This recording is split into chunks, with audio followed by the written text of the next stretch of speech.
Je m'appelle Louis Méraud et je vais vous lire un extrait de Antigone de Jean Anouilh. C'est un monologue de Créon. L'orgueil d'Œdipe. Tu es l'orgueil d'Œdipe. Oui, maintenant que je l'ai retrouvé dans tes yeux, je te crois. Tu as dû penser que je te ferais mourir. Et ça te paraissait un dénouement tout naturel pour toi, orgueilleuse.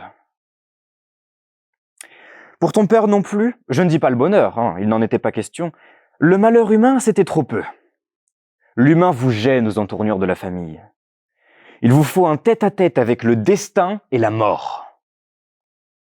Et tuer votre père et coucher avec votre mère, et apprendre tout cela après, avidement, mot par mot. Quel breuvage, les mots qui vous condamnent. Et comme on les boit goulûment quand on s'appelle Œdipe ou Antigone.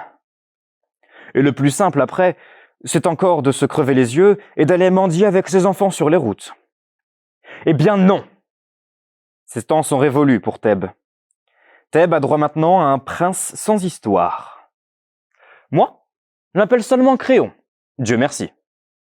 J'ai mes 2 pieds par terre, mes mains enfoncées dans mes poches, et puisque je suis roi, j'ai résolu, avec moins d'ambition que ton père, de m'employer tout simplement à rendre l'ordre de ce monde un peu moins absurde si c'est possible.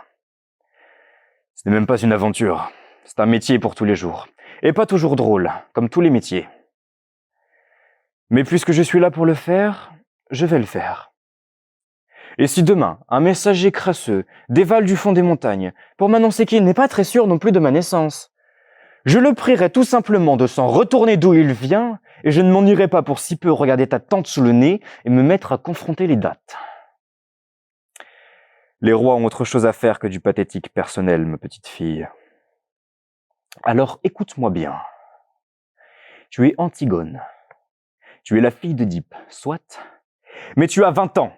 Et il n'y a pas longtemps encore que tout ça se serait réglé par du pain sec et une paire de gifles.